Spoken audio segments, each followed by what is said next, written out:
അറബിക്കടലിന്റെ ഓളങ്ങൾ ചേർന്ന് 12-ാം വയസ്സുവരെ അവൾ നമുക്കൊപ്പമുണ്ടായിരുന്നു. നീറ്റിലിറങ്ങി നീന്തി പഠിച്ച ബാല്യത്തിൽ പൊന്നും വില കൊടുത്ത് കേരളം സ്വന്തമാക്കിയ കൈരളി എന്ന കപ്പൽ.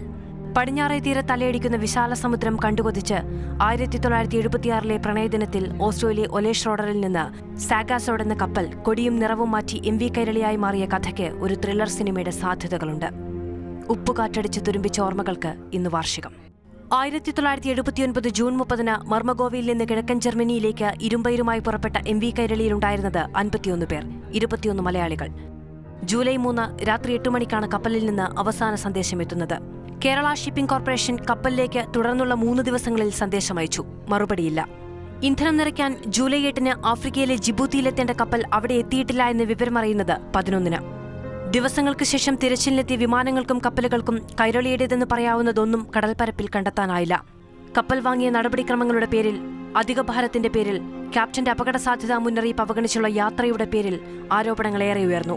കടൽക്ഷോഭത്തിൽ തകർന്നതാണെങ്കിൽ ലൈഫ് ജാക്കറ്റുകളോ എണ്ണപ്പാടകളോ എങ്കിലും അവശേഷിക്കില്ലേ എന്ന ചോദ്യം, കടൽ കൊള്ളക്കാർ തട്ടിയെടുത്തതാകാമെന്ന അഭ്യൂഹം. 38 വർഷങ്ങൾക്ക് ശേഷവും മറുപടിയില്ലാത്തവ. എവിടെയെങ്കിലും ഉണ്ടെങ്കിൽ 50 വയസ്സായേനെ കേരളത്തിന്റെ ദത്തുപുത്രിക്ക്.